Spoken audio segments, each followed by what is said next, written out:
আমাকে ওরা ভয় পেয়েছে, সেই জন্যই এরকম করছে।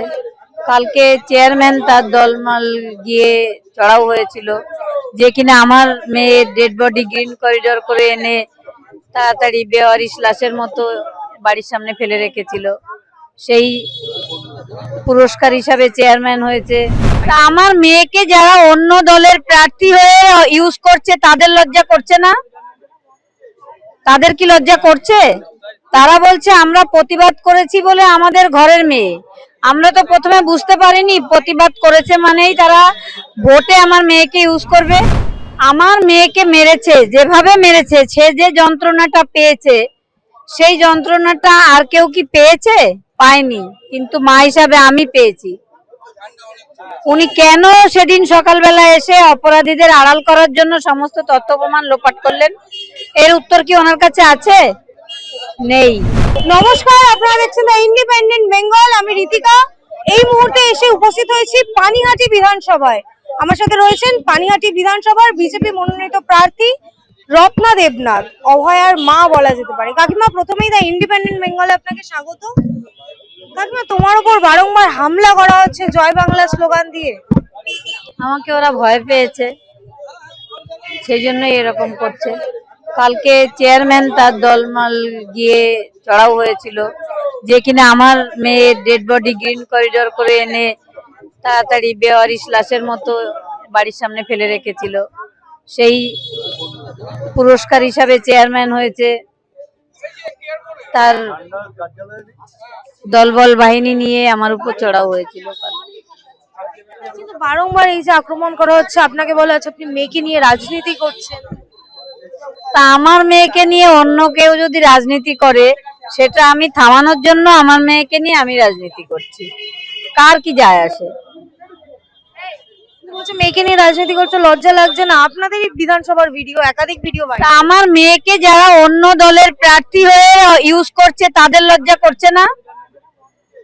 তাদের কি লজ্জা করছে? তারা বলছে আমরা প্রতিবাদ করেছি বলে আমাদের ঘরের মেয়ে। আমরা তো প্রথমে বুঝতে পারিনি প্রতিবাদ করেছে মানেই তারা ভোটে আমার মেয়েকে ইউজ করবে।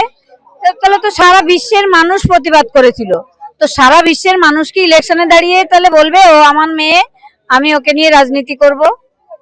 বলবে না তো। তো ওরা তো সেটাই বলছে। কিন্তু বলা হচ্ছে, বামেদের পক্ষ থেকে বলা হচ্ছে যে অভয়া তো একা আপনার মেয়ে ছিল না, অভয়ার জন্য সবাই রাস্তায় নেমেছিল, অভয়া সবার মেয়ে। আমার সব থেকে দুর্ভাগ্য যে ও আজ আমাদের মধ্যে নেই। এখন সে কার ঘরের হলো আর না হলো আমার কিচ্ছু যায় আসে না।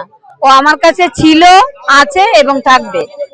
আমি যতদিন বেঁচে থাকবো সে আমার কাছেই থাকবে। মুখ্যমন্ত্রী মমতা বন্দ্যোপাধ্যায় তিনি একেবারে বলছেন যে যে যত নাটক করুক, ছলনা করুক, ভোটের লড়াই রাজনৈতিক দলের কাজ। প্রতিটা দল পরস্পরের বিরুদ্ধে বলতেই পারে। আমি বলবো এটা সৌজন্য রক্ষা করুন। উনি কি সৌজন্য রক্ষা করেন? উনি যখন মোদিজিকে, অমিত শাহজিকে মানে প্রকাশ্য মঞ্চ থেকে যেসব বলেন ওসব কথা আমি মুখেও আনতে পারি না। আমার মেয়ের খুনি হিসাবে ওনাকে আমি বলেছি চুল ধরবো, যেহেতু আমার মেয়ের চুলগুলো ছিঁড়ে ফেলেছিল। এটা আমি কোনো অন্যায় করিনি, আর আমার শালীনতার মাত্রা রেখেই বলেছি। আমি ওনাকে মুখ্যমন্ত্রী মনেই করি না, স্বাস্থ্যমন্ত্রী মনেই করি না, কারণ ওনার সেই দায়িত্ব উনি পালন করেননি, সেই জন্যই আমি মনে করি না। সৌজন্য রক্ষা করতে বলেছেন। উনি নিজে আগে সৌজন্যটা শিখুন, তারপরে আমাকে শেখাতে আসবে। কি সৌজন্য রক্ষা করেন?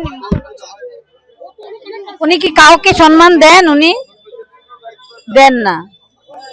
নিজেকেই মানে ভগবান মনে করেন, কখনো সারদা দেবী মনে করেন, অনেক কিছুই। আবার বলেন আমি 1 মিনিটে সবকিছু হেলিয়ে দেব। এই যে থ্রেড কালচার উনি দেখান, সেটা কি উনি সৌজন্যতা রাখেন? তখন রাখেন না। কিন্তু এই যে আপনার এটি স্টেটমেন্ট ছিল মুখ্যমন্ত্রীর চুল ধরে নাড়িয়ে দেবো, সেটা নিয়ে একাধিক বিতর্ক সৃষ্টি হয়েছে। আমার মেয়েকে মেরেছে, যেভাবে মেরেছে, সে যে যন্ত্রণাটা পেয়েছে সেই যন্ত্রণাটা আর কেউ কি পেয়েছে? পায়নি, কিন্তু মা হিসাবে আমি পেয়েছি। উনি কেন সেদিন সকালবেলা এসে অপরাধীদের আড়াল করার জন্য সমস্ত তথ্য প্রমাণ লোপাট করলেন, এর উত্তর কি ওনার কাছে আছে? নেই।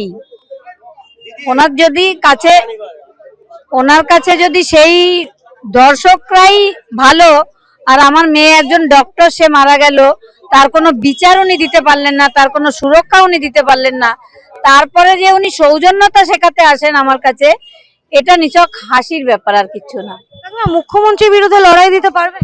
অবশ্যই পারবো। আমি এই মুখ্যমন্ত্রীর বিরুদ্ধে লড়াই নয়, কলতানের বিরুদ্ধেও আমার লড়াই নয়, কারো বিরুদ্ধেই আমার লড়াই নয়।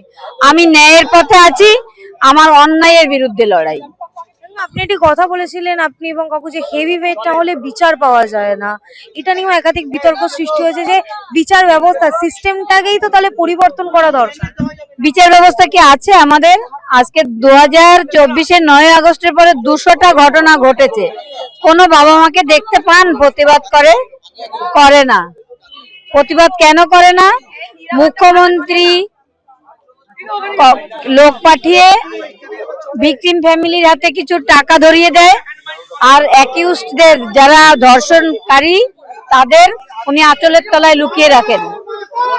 কালকে বিচার ব্যবস্থা পরিবর্তন করতে পারবেন? সিস্টেম যে করাপ্টেড সিস্টেম। আমি জানি না, আমি কি পারবো? আগে জিতি, তারপর ভাববো। আগে জিতি এরকম অনুভব কেন? কনফিডেন্স নেই? অবশ্যই আছে। কনফিডেন্স না থাকলে তো আমি দাঁড়াতামই না। নারী সুরক্ষা দিতে পারবেন? আমার তো প্রথমেই নারী সুরক্ষা, আমার মেয়ের ন্যায় বিচার, এটাই।